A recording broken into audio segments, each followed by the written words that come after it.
दोस्तों, एक लड़की होती है जिसका नाम होता है निशा। निशा की शादी संदीप नाम के एक शख्स के साथ तय कर दी जाती है। टाइम बीतने के साथ इन दोनों की आपस में बातें होने लगती हैं। दोस्तों, ये एक दूसरे से बहुत ज़्यादा खुश थे और डेली फ़ोन पर घंटों बातें किया करते थे। एक दिन ये दोनों कॉल पर बात कर रहे थे, तभी निशा संदीप से बोलती है कि रुको, घर पर कोई आया है, मैं उसे देखती हूँ और मैं आपको बैक कॉल करती हूँ। फिर दोस्तों उस निशा का नंबर स्विच ऑफ आता है। संदीप 2 घंटे बाद 3 घंटे बाद मिलाने की कोशिश करता है, लेकिन उसका नंबर नहीं मिलता। वो सोचता है कि शायद निशा का नंबर स्विच ऑफ हो गया है, उसकी बैटरी बीत गई होगी, चार्ज नहीं कर पाई होगी। दोस्तों, यहीं से एक क्राइम की कहानी शुरू होती है, एक मर्डर की कहानी। आप पूरे वीडियो को देखिए और वीडियो को कहीं भी स्किप न करें। नमस्कार दोस्तों, मैं हूं देव और आप देखना शुरू कर चुके हैं ट्रू क्राइम स्टोरीज। दोस्तों, यदि आपने हमारे चैनल को अभी तक सब्सक्राइब नहीं किया है तो चैनल को सब्सक्राइब जरूर करें और इस वीडियो को लाइक और शेयर जरूर करें। दोस्तों, जो कहानी मैं आज आपको सुनाने जा रहा हूं, ये कहानी है मध्य प्रदेश की। मध्य प्रदेश में जबलपुर के बरेला शहर के वार्ड नंबर 15 में 40 वर्षीय दीपा मेहरा उर्फ बबली अपनी 20 साल की बेटी निशा के साथ रहती थी। बरेला शहर के पास में ही टैमबीटा में बबली का मायका था। दोस्तों, बबली ने वहीं के रहने वाले संदीप जारिया के साथ अपनी बेटी का निशा का रिश्ता तय कर दिया था। दोस्तों, संदीप और निशा के बीच में बातचीत होने लगती है। 27 सितंबर को जब निशा और संदीप आपस में बातें कर रहे थे तो निशा ने बाहर बरामदे में किसी के आने की आवाज सुनी। उसने संदीप से कहा कि शायद कोई घर पर आया है, मैं तुमसे बाद में बात करती हूँ। इतना कहकर निशा ने फोन काट दिया। इसके बाद जब काफी समय तक निशा का फोन नहीं आया तो संदीप ने दोबारा निशा को फोन किया, लेकिन तब उसे निशा का नंबर दोस्तों बंद मिला। पहले तो संदीप ने सोचा कि शायद बैटरी डिस्चार्ज हो गई होगी, लेकिन रात के 12 बजे तक कई बार फोन ट्राई करने पर निशा का फोन स्विच ऑफ ही आता रहा। इसलिए संदीप परेशान हो गया था और फिर अगले दिन संदीप की नींद खुली तो उसके फोन पर एक घंटी बजी। उधर से फोन पर बबली के पिता चंद्रभान थे। उन्होंने भी संदीप को यही बताया कि निशा और बबली का फोन नहीं लग रहा है। साथ ही उन्होंने संदीप से पूछा कि क्या कल रात को तुम्हारी निशा से बात हुई थी। दोस्तों, संदीप को चंद्रभान की बात सुनकर बीती रात निशा का जो फोन नहीं लग रहा था, जो स्विच ऑफ आ रहा था, उसकी बात याद आ गई। बबली के पिता चंद्रभान टैम्बरवीटा गांव में रहते थे, जो बरेला से केवल 5 किलोमीटर की दूरी पर पड़ता है। क्योंकि निशा का फोन स्विच ऑफ आने पर वह काफी चिंतित हो गए थे, इसलिए उन्होंने अपने छोटे भाई के बेटे आशीष को बरेला चलने को कहा। इसके बाद वह दोनों बरेला पहुंच गए और वहां पहुंचकर उन्होंने देखा कि जिस घर में बबली अपनी बेटी निशा के साथ रहती थी वहां पर ताला लगा हुआ है। उसी घर से सटे दूसरे मकान में बबली की देवरानी मालती रहती थी। चंद्रभान और आशीष जानते थे कि काफी समय से बबली और मालती के बीच बोलचाल बंद है, लेकिन फिर भी उन्होंने मालती के घर का दरवाजा खटखटाया। अंदर से आवाज आई कि कौन है। चंद्रभान ने तेज आवाज में बोलते हुए मालती से निशा के बारे में पूछा। तो दोस्तों, चंद्रभान की आवाज सुनकर मालती ने घर का दरवाजा खोले बिना ही अंदर से बोल दिया कि उसे उन दोनों के बारे में कुछ भी नहीं पता है। इसके बाद चंद्रभान और आशीष ने आस पड़ोस के लोगों से पूछताछ की। दोस्तों, अधिकतर पड़ोसियों ने बताया कि बबली और उसकी बेटी निशा बीती रात 8 से 9 बजे तो अपने घर पर ही देखे गए थे और उनके कमरे से टीवी चलने की भी आवाज आ रही थी, लेकिन उनके अचानक कहीं चले जाने के बारे में पड़ोसियों को कोई जानकारी नहीं थी।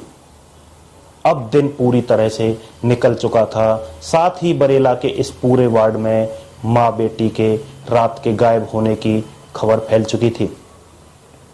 दोस्तों, चंद्रभान ने बिना देरी किए बरेला पुलिस थाने में उन दोनों के गायब होने की रिपोर्ट लिखाने का फैसला किया। तब तक निशा का दोस्तों मंगेतर जो संदीप था वो भी वहां पहुंच जाता है। बरेला पुलिस ने चंद्रभान और संदीप को पहले अपने रिश्तेदारों के यहाँ तलाश करने की सलाह दी।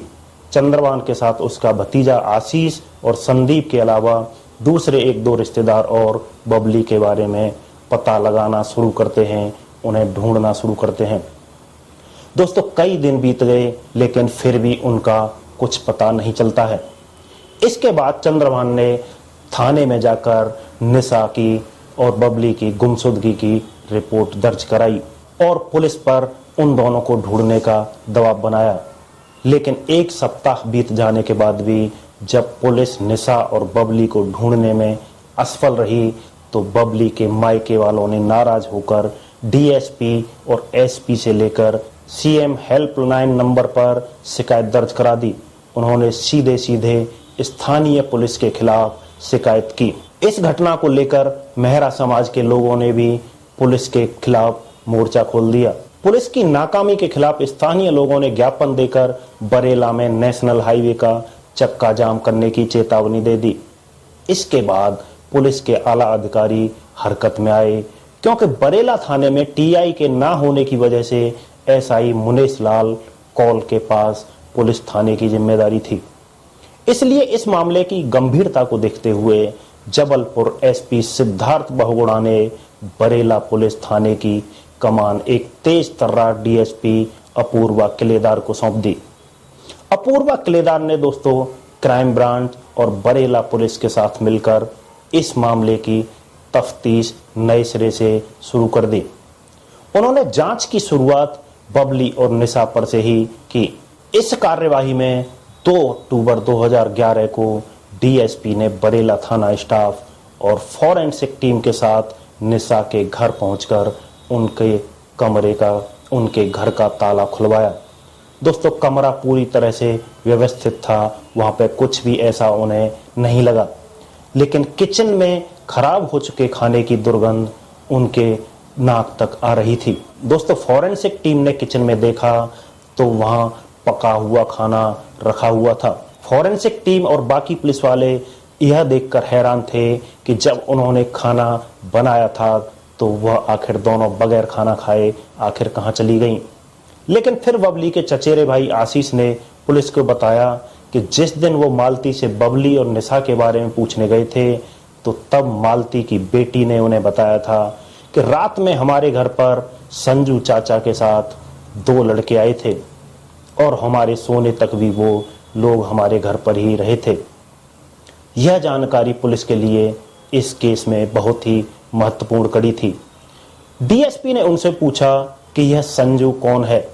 आशीष ने कहा सर इसका जवाब तो मालती ही दे सकती है। और इस तरह पुलिस की जांच की सुई बबली की देवरानी मालती की ओर घूम जाती है। इस बारे में सीधे मालती से पूछताछ करने के बजाय पुलिस ने दोस्तों पहले पड़ोस के लोगों से संजू के बारे में पता लगाया।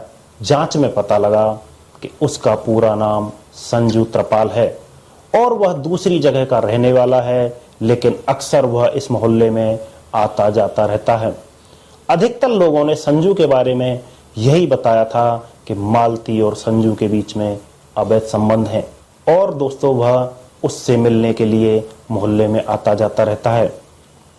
इसके बाद पुलिस सीधे मालती के घर पहुंचती है और पुलिस ने मालती से जानकारी लेने की कोशिश जब कर ही रही थी, जब उसके और बबली के बीच इतनी करीबी रिश्ता है तो फिर उनकी आपस में क्यों नहीं बनती, वो उससे मालती से पूछती है।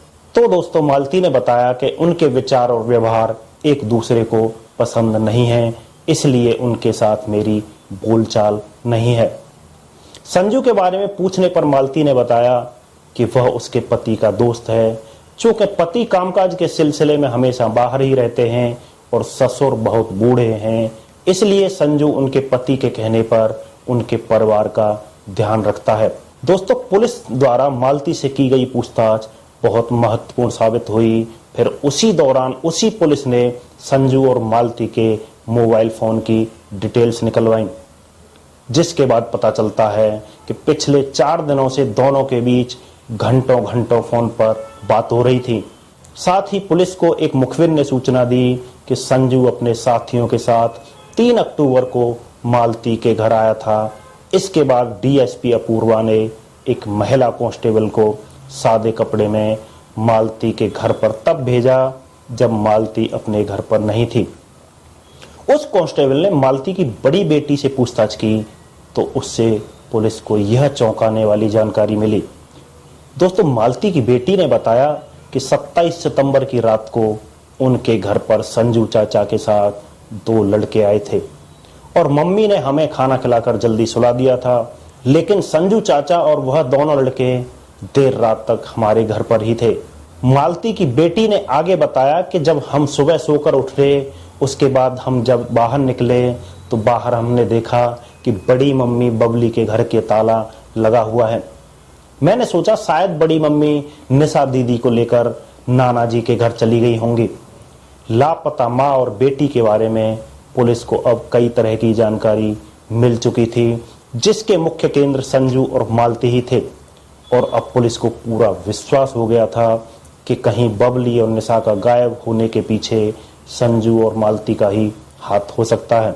दोस्तों, इसके बाद पुलिस ने शक के आधार पर संजू और मालती को पूछताछ के लिए 4 अक्टूबर की सुबह 11 बजे थाने में बुलाया। उन्हें घंटों थाने में बैठा कर रखा गया। उस दौरान उनकी बेचैनी और घबराहट वाली गतिविधियों पर नजर रखी गई और धीरे धीरे दोस्तों पुलिस की शक्ति उन पर बढ़ती चली गई। जब शक्ति बर्दाश्त से बाहर हो गई तो मालती ने दोस्तों अपना जुर्म स्वीकार कर लिया। इसके बाद दोस्तों पुलिस ने सीधा उससे सवाल किया कि तुमने उन दोनों को किस दुश्मनी की वजह से गायब कराया है। इधर पुलिस की शक्ति के आगे दोस्तों संजू भी टूट गया। संजू ने पुलिस को बताया कि उसने मालती के कहने पर बबली और निशा की हत्या कर दी है और उन दोनों के शव को उसने अपने गांव में ले जाकर दफना दिया है। लेकिन पुलिस पूछताछ में इस दोहरे हत्याकांड की जो कहानी सामने आई उसे सुनकर पुलिस भी दोस्तों हैरान रह गई। दरअसल मध्य प्रदेश के जिला जबलपुर के बरेला कस्बे की भगत सिंह कॉलोनी में रहने वाली 40 वर्षीय दीपा मेहरा उर्फ बबली नगर के आंगनवाड़ी केंद्र में नौकरी करती थी और उनकी शादी सन 2000 में बरेला के निवासी पंचम लाल के बेटे नरेश मेहरा के साथ हुई थी।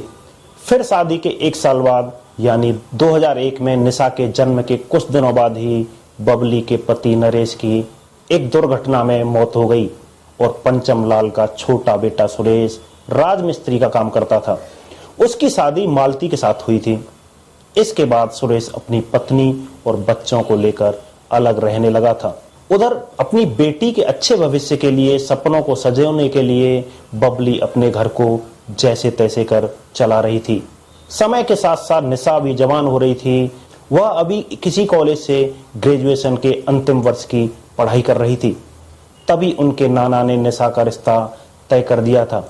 इधर पंचम लाल के मकान में 4 कमरे थे, जिसमें से बंटवारे के समय 2 कमरों में बबली और 2 कमरों में मालती के पति सुरेश का परिवार रहने लगा था। मालती का पति सुरेश अक्सर काम के सिलसिले में मंडला में रहता था। वह कई महीनों तक अपने घर नहीं आता था। मालती अपनी 3 बेटियों और बूढ़े ससुर पंचम लाल के साथ बरेला में ही रहती थी। दोस्तों 30 साल की मालती वासना के सुख से वंचित रहती थी और फिर करीब 5 साल पहले मालती के संपर्क में संजू आया। वह मगवा गांव का ही रहने वाला था। संजू सुरेश का परिचित था। वह दोनों मिलकर काम की तलाश करते थे और जब सुरेश काम की तलाश में मंडला चला गया तो इधर संजू उसकी पत्नी मालती से मिलने आने लगा। दोस्तों संजू मालती की बेटियों के लिए चॉकलेट और बिस्किट लेकर आता था। मालती की बेटियां उसे चाचा कहकर बुलाती थीं। दोस्तों मालती के ससुर पंचम लाल बहुत बूढ़े हो चुके थे। उन्हें ठीक से सुनाई भी नहीं देता था और इस तरह संजू और मालती अकेले में मिलते रहे। फिर उन दोनों में दोस्तों अवैध संबंध बन गए। उन्हें जब भी अपनी काम वासना की पूर्ति करनी होती थी तो वो संजू बच्चियों को पैसे देकर बाहर भेज देता था और वो अपनी काम वासना की पूर्ति करते थे। इस घटना के करीब 4 साल पहले एक दिन दोपहर के 2 बजे का समय था। दोस्तों बबली आंगनवाड़ी केंद्र से अपने घर लौट रही थी। वो घर में घुसती है, वो देखती है कि मालती के कमरे से कुछ अजीब सी आवाज़ें आ रही हैं।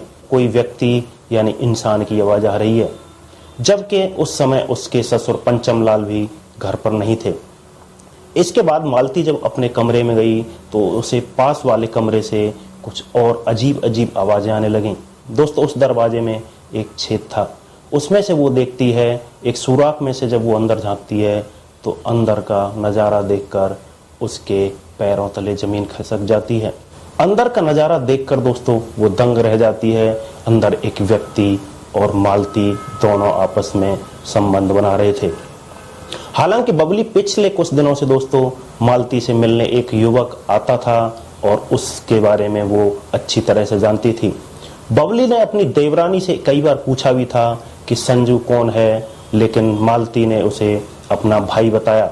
लेकिन उस दिन बबली ने अपनी आंखों से जो देखा, उसे देखकर उसके अंदर गुस्सा भर गया। इसके बाद दोस्तों बबली अपना सब काम छोड़कर मालती के कमरे के सामने ही कुर्सी पर बैठ गई और करीब दोस्तों आधे घंटे बाद जब वह युवक बाहर निकला तो बबली ने उसे पहचान लिया, क्योंकि ये वही व्यक्ति था जिसे मालती अपना भाई बताती थी। दोस्तों, बबली को संजू के बुरे चरित्र के बारे में पहले से ही मालूम था, क्योंकि वह शराब और क्रिमिनल माइंड का व्यक्ति था। दोस्तों, गांव की एक लड़की को पहले भी भगा चुका था और उस लड़की का अभी तक कोई पता नहीं चला है। दोस्तों, संजू 34 वर्षीय है और शादीशुदा है और उसकी 2 बेटियां भी हैं। जब बबली ने मालती से संजू के उसके कमरे में होने के बारे में पूछा और अपनी गलती मानने के बजाय मालती ने उसे ही भला बुरा कहना शुरू कर दिया। दोस्तों, बबली ने मालती के नाजायज संबंधों की बात अपने ससुर को भी बताई। दोस्तों, जेठानी की इस बातों से मालती बहुत नाराज हो गई और उस दिन के बाद इन दोनों में बोलचाल बंद हो गई। इसके बाद तो संजू दोस्तों उसके घर पे मालती के पे खुलेआम आता था और वो आपस में एक दूसरे के साथ संबंध बनाते थे। दोस्तों, बबली की बेटी का रिश्ता संदीप से तय हो चुका था। उसे ये डर लग रहा था कि कहीं ये करतूत बाहर समाज में ना आ जाए और उसकी बेटी की शादी पर इसका कोई फर्क पड़े, परिवार की बदनामी होगी। इधर मालती दोस्तों सकी स्वभाव की थी, उसे भी उसकी भतीजी निशा पर शक था। उसे ये शक था कि कहीं निशा ही मेरी सारी बातों को अपनी माँ बबली को बताती होगी और उसकी माँ मेरी शिकायत ससुर से करती है।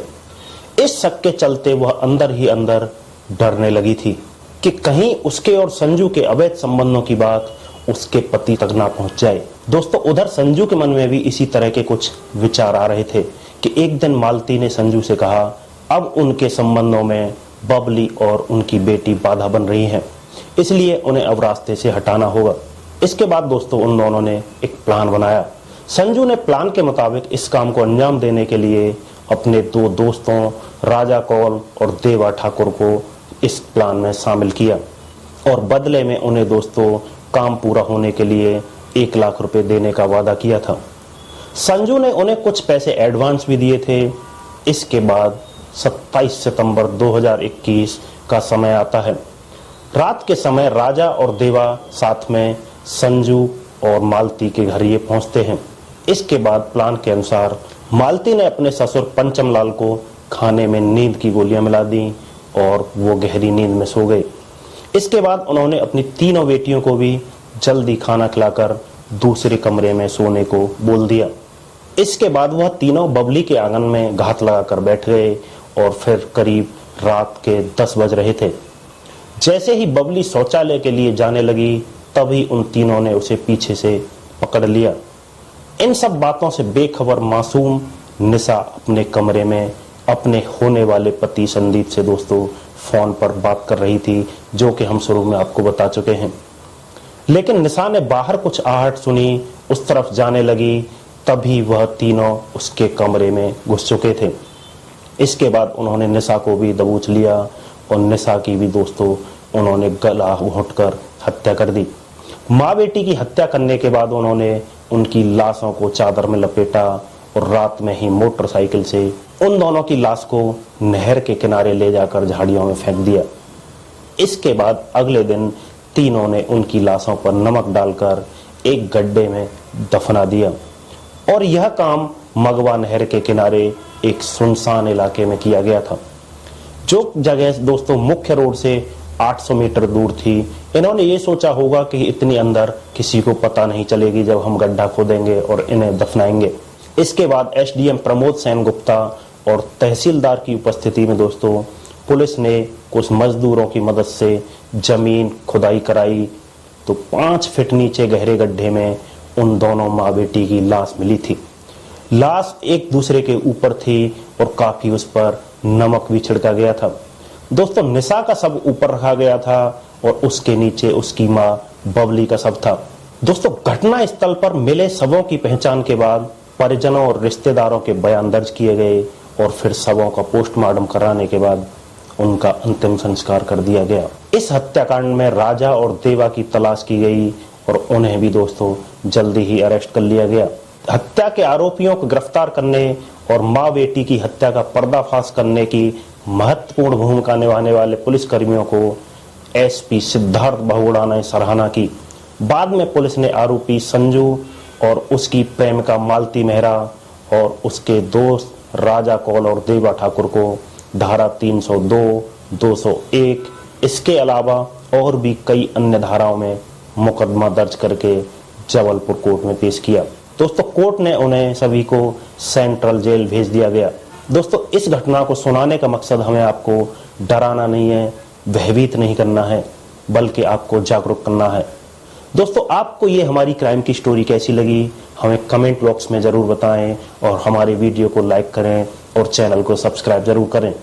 मिलते हैं किसी ऐसी ही एक और कहानी के साथ, तब तक के लिए नमस्कार, बाय बाय।